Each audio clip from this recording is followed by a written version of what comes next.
Volvamos ahora a nuestra pregunta original.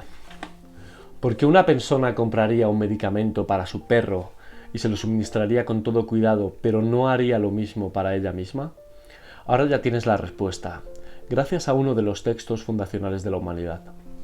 ¿Por qué nadie tendría que querer ocuparse de algo tan desnudo, feo, avergonzado, asustado, insignificante, cobarde, resentido, acusica y a la defensiva como un descendiente de Adán? Incluso si esa cosa, si ese ser es uno mismo. Y aunque lo diga en estos términos, no es mi intención excluir a las mujeres. Todas las razones expuestas hasta ahora para tener una imagen negativa de la humanidad se aplican tanto a los demás como a nosotros mismos. Son generalizaciones sobre la naturaleza humana, nada más específico.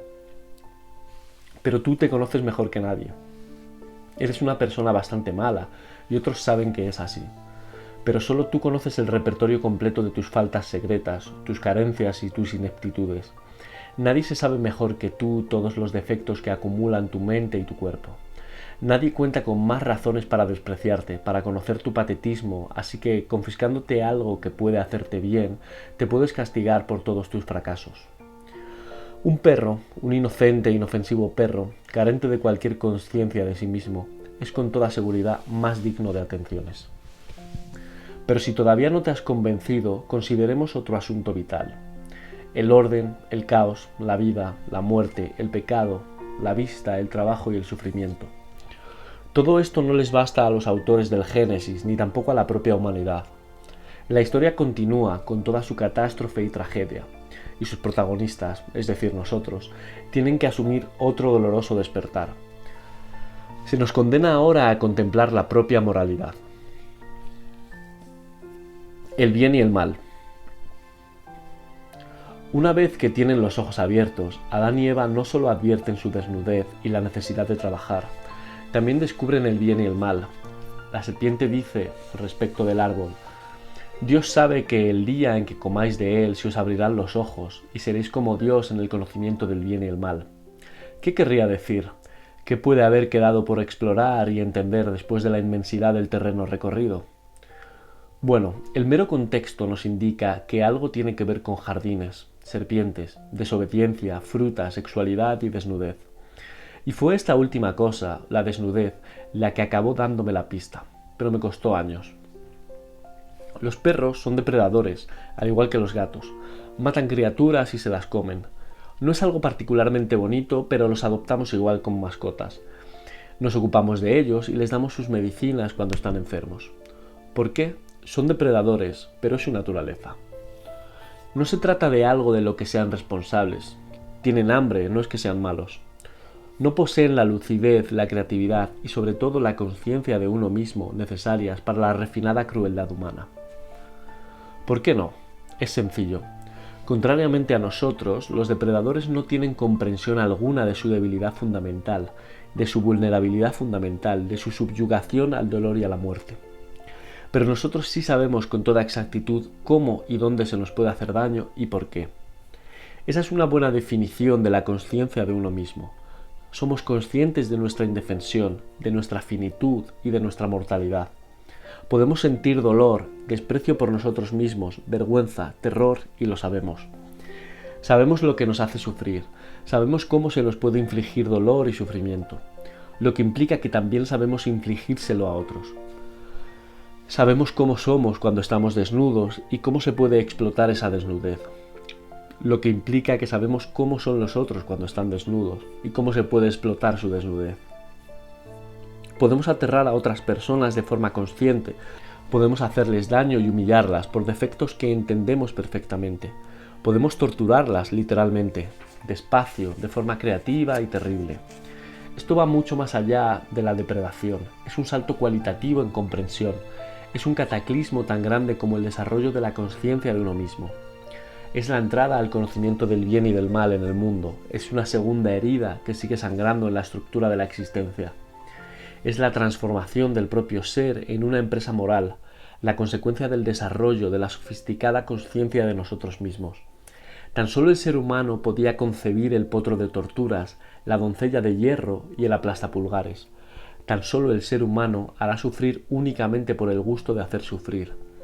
Esta es la mejor definición del mal que he sido capaz de formular. Los animales son incapaces de hacer algo así, pero los humanos, con sus atroces capacidades de semidioses, sí que pueden. Y al saberlo tenemos una legitimación casi total de la idea del pecado original, tan poco popular en los círculos intelectuales modernos. ¿Y quién se atrevería a decir que no hubo un elemento de elección voluntaria en nuestra transformación evolutiva, individual y teológica? Nuestros antepasados eligieron a sus parejas sexuales y lo hicieron en función de la consciencia, por la consciencia de sí mismos y por el conocimiento moral. ¿Y quién puede negar el sentido de culpa existencial que impregna la experiencia humana? ¿Quién podría dejar de advertir que sin esa culpa, ese sentido de la corrupción y de la capacidad para hacer el mal, ambas innatas, el hombre está a un solo paso de la psicopatía? Los seres humanos poseen una enorme capacidad para hacer el mal. Se trata de un atributo único en el mundo de los seres vivos. Podemos empeorar las cosas y de hecho lo hacemos, de forma voluntaria, con plena conciencia de lo que estamos haciendo, además de hacerlo accidentalmente, por descuido y por ceguera deliberada. Teniendo en cuenta esa terrible capacidad, esa tendencia a las acciones malévolas, ¿realmente es de extrañar que nos cueste tanto cuidar de nosotros mismos o de otros, o incluso que lleguemos a dudar del valor que posee todo el proyecto humano? Durante mucho tiempo hemos sospechado de nosotros, y con conocimiento de causa. Hace miles de años, en la antigua Mesopotamia, se creía, por ejemplo, que la humanidad había sido engendrada a partir de la sangre de Kingu, el monstruo más terrible que la gran diosa del caos había podido crear en sus momentos más vengativos y destructivos. Tras sacar conclusiones de este tipo, ¿cómo podríamos dejar de cuestionar el valor de nuestro ser o del mismo ser? ¿Quién podría enfrentarse a la enfermedad, propia o ajena, sin dudar de la utilidad moral de recetar una medicina que pueda curar? Y nadie entiende la oscuridad del individuo mejor que el propio individuo. ¿Quién entonces, cuando está enfermo, va a dedicarse en cuerpo y alma a cuidar de sí mismo? Quizá el ser humano es algo que nunca habría tenido que suceder. Quizá debería erradicarse toda presencia humana del mundo, de tal forma que el ser y la consciencia pudieran regresar a la brutal inocencia de lo animal. Estoy convencido de que la persona que asegura que nunca ha deseado algo parecido no ha hecho memoria o no se ha enfrentado a sus fantasías más oscuras. ¿Qué se puede hacer entonces? Una chispa de divinidad. En el capítulo primero del Génesis, Dios crea el mundo a partir de la palabra, divina y veraz, engendrando un orden paradisíaco habitable a partir del caos precosmogónico. Crea a continuación al hombre y a la mujer, a su imagen y semejanza, insuflándoles la capacidad de hacer lo mismo, de crear orden a partir del caos y de continuar su obra. En cada una de las etapas de la creación, incluso la que se refiere a la formación de la primera pareja, Dios reflexiona sobre lo que se ha formado y lo que considera bueno.